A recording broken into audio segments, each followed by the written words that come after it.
তো হ্যালো বন্ধুরা, সবাই কেমন আছো? আসলে সবাই ভালো আছো। তোমাদের আসলে আমি মনে করি ভালো আছি।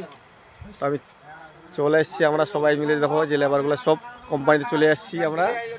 তো ঠিকাদার আমাদের ডাকছে, কালকে তো আসলাম পালাম না ঠিকাদারকে, তো আজকে আসছি আমরা সবাই। পয়সা দিবে আমাদেরকে, বলে পেমেন্ট দিবে। পেমেন্ট তো এখন ঠিকাদার আসেনি, দেখা যাক কি হয়, কখন দিচ্ছে পেমেন্ট। সবাই আমরা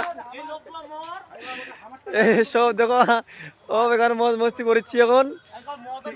ঠিকাদার আসে আছি আমরা সবাই এখানে, বুঝলে বন্ধুরা। ঠিকাদার কখন আসবে আমিও জানি না, ঠিকাদারকে ফোন করলাম তো বলছে আসছি আমরা, আসছি সবাই, তোমরা আসো ওখানে। আসতে টাইম লাগবে একটু, এই সবাই বসে আছি, কোম্পানি গেটে বসে আছি আমরা। তো এই দিক দিয়ে আসবে ঠিকাদার, ঠিক আছে, এইদিকে আসবে, বুঝতে পারবো না, আসবে। তো আমরা তার কোথায় ইন্তজারে বসে আছি, মানে ওর আশায় বসে আছি আমরা, এই যে দেখো সবাই বসে আছি। তো সবাইকে শুভ সন্ধ্যা বন্ধুরা, সবাই ভালো থেকো, বাই বাই। আজকে ভিডিওটা এখান থেকে শেষ করছি। সব বসে আছে।